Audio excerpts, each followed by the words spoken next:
Do you remember that jealous coworker who tried to ruin my shot at a promotion? Well, here's part 2. You won't believe what happened after she exposed herself. After Lisa's failed attempt to steal my promotion, the office atmosphere was tense. People whispered in the break room, and Lisa avoided eye contact with almost everyone. I figured things would eventually settle down, but I underestimated just how much resentment she was holding on to. A few weeks after the dust settled, a huge project landed in my lap. A major client, tight deadlines, and a lot of attention from upper management. I was excited but nervous.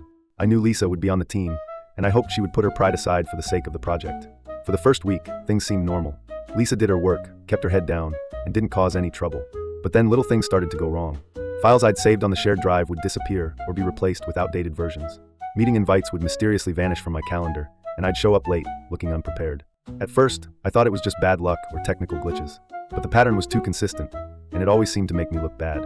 I started keeping a detailed log of everything: file changes, email timestamps, and even screenshots of my calendar. I also quietly asked IT to check the server logs just in case. Meanwhile, Lisa played the perfect teammate in public, but I could sense she was enjoying every mishap that made me scramble. The tension reached a peak 2 days before the client deadline. I came in early to finalize a critical presentation, only to find the file completely corrupted. Panic set in. I checked the backup folder, gone. I checked my email for the version I'd sent to myself, deleted. My heart was racing, and for a moment, I thought I'd have to start from scratch. But then I remembered the USB drive I'd used as a precaution. I plugged it in, and there it was, the most recent version, safe and sound.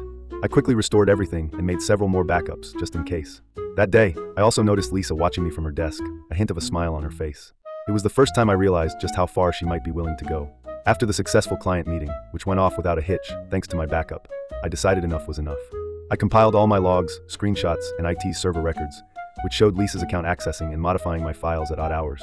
I sent everything to my manager in HR, laying out the pattern of sabotage without making it personal. I just presented the facts. HR took it seriously. They launched a quiet investigation, interviewing team members and reviewing digital records. The office buzzed with rumors, but nobody knew the full story. Lisa started acting nervous, coming in late and leaving early. Eventually, HR called her in for a meeting that lasted hours. After that, she stopped showing up altogether.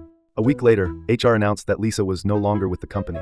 There was no dramatic confrontation, no big scene, just a quiet exit and a collective sigh of relief from the team. The mood in the office lifted almost overnight. People started joking again, collaborating without fear, and the project wrapped up ahead of schedule. Afterward, my manager pulled me aside and thanked me for my professionalism and resilience. I was offered a spot in a leadership development program, and my confidence soared. The team rallied around me, and we landed 2 more big clients that year. Looking back, I realized that sometimes drama doesn't end with a single confrontation. Sometimes it simmers beneath the surface until someone finally shines a light on it. Lisa's sabotage could have derailed my career, but by staying calm, keeping records, and focusing on the work, I let the truth come out in its own time.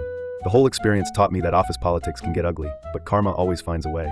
If you're ever in a similar situation, don't stoop to their level. Just keep receipts, stay focused, and let the facts do the talking. In the end, the truth is the best revenge.